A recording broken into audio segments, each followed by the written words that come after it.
शुभविवाह या मालिकेच्या येणाऱ्या भागामधून आता मात्र खूप मोठा खुलासा होणार आहे। सगळ्यात महत्त्वाचं म्हणजे कोमामधले असलेले रघु काका आता बाहेर येणार आहेत आणि इतके वर्ष तोंडाला कुलूप लावून ठेवलेल्या एका डायरीचा खुलासा करणार आहेत।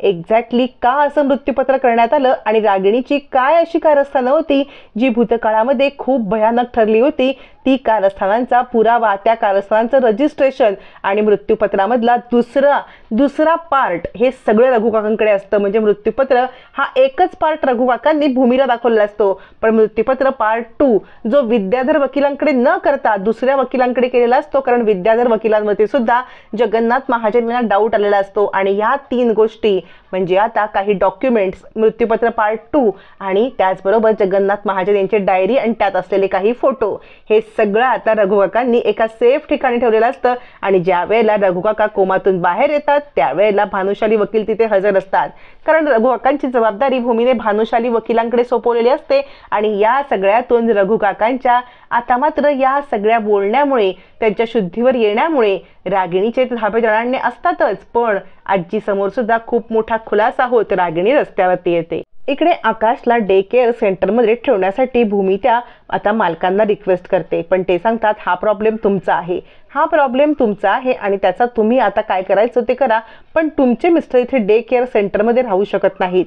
यावरती भूमी म्हणते, हे बघा प्लीज मी तुम्हाला रिक्वेस्ट करते की माझ्या मिस्टर हे लहान मुलासारखे आहेत, त्यांची मानसिक अवस्था 10 वर्षाची आहे आणि त्यामुळे तुम्हाला आता प्लीज त्यांना इथे ठेवण्याची मला परवानगी द्यावी।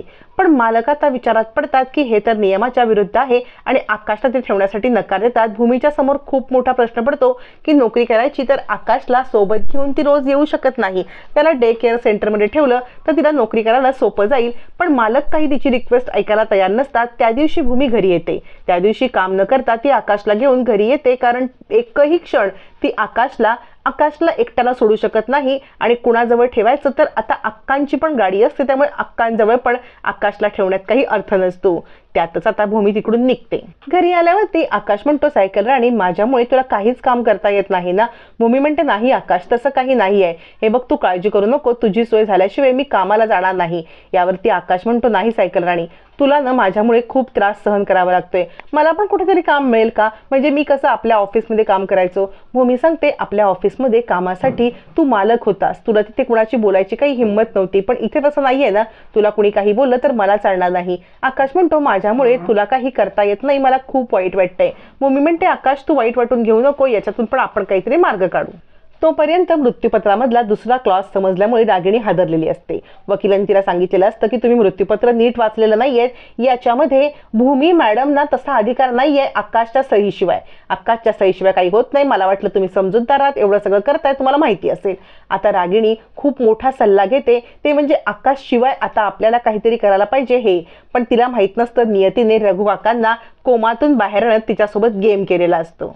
इकडे आता भानुशाली वकील भूमीला भेटायला बोलवतात। भानुशाली वकील भूमीला सांगतात, हे बघा रघु काकांची तब्येतीमध्ये सुधारणा आहे आणि रघु काका शुद्धीवरती आलेत। याच्यावरती भूमी म्हणते, खरंच तुमचे आभार जितके मानावे ना तितके कमी आहेत, आज तुमच्यामुळे रघु काकांना मी वाचवू शकले, म्हणजे मी लांब राहून सुद्धा रघु काकांमध्ये तुम्ही इतकं बारीक लक्ष ठेवलं, खरंच एक कोणीतरी आपल्या बहिणीसाठी सख्या सुद्धा एवढं करणार नाही तेवढं तुम्ही माझ्यासाठी केलं।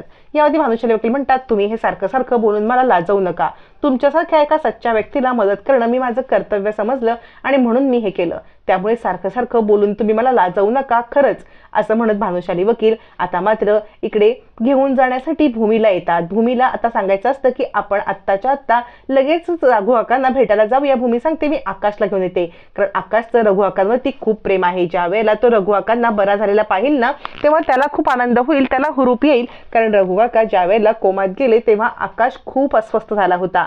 याच गोष्टीमुळे रघु काकांना भेटायला आता आकाशला घेऊन जाऊया।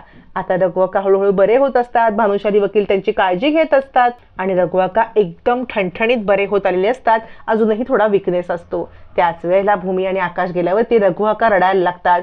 रघु काका खूप रडायला लागतात आणि म्हणतात, मालकीणबाई मला ना तुमच्या वकिलांकडून हे सगळं कळलं, म्हणजे तुम्हाला आणि आकाश बाबांना घराबाहेर काढले, तुम्ही रस्त्यावरती फिरत आहात, मला खूप वाईट वाटत आहे, शेवटी त्या नागिणीने तिचा डाव साधलाच। यावरती भूमी म्हणते रघु काका तुम्ही काळजी करू नका. भानुशाली वकील म्हणतात रघु काका डाव वगैरे काही चालला नाही, कारण आकाशच्या सहीशिवाय काही होणार नाही हे त्या बाईला आत्ताच कळलंय, त्यामुळे प्रॉपर्टी अजूनही आकाशच्याच नावावरती आहे, तुम्ही काळजी करू नका. यावर रघु काका म्हणतात आतापर्यंत मी जे सत्य सांगितलं नाही ते सत्य मला तुम्हाला सांगायचं आहे.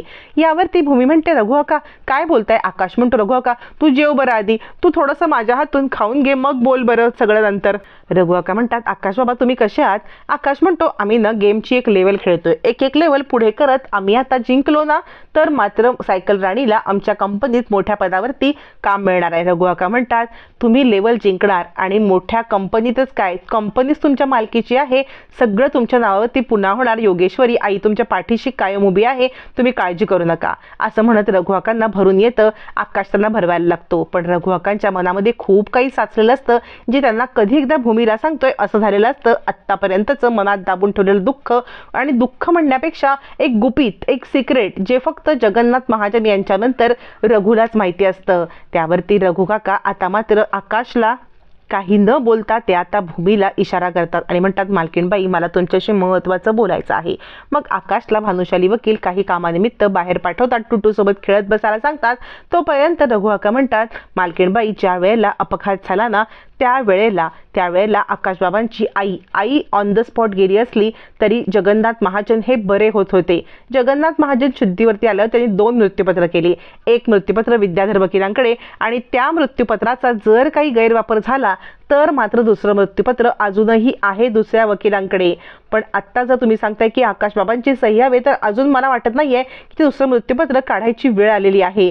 त्यांच्या त्या मृत्यूपत्रामध्ये असं लिहिलंय की या मृत्यूपत्राचा कोणी गैरवापर केला तर ते मृत्यूपत्र वकिलांनी समोर आणावं.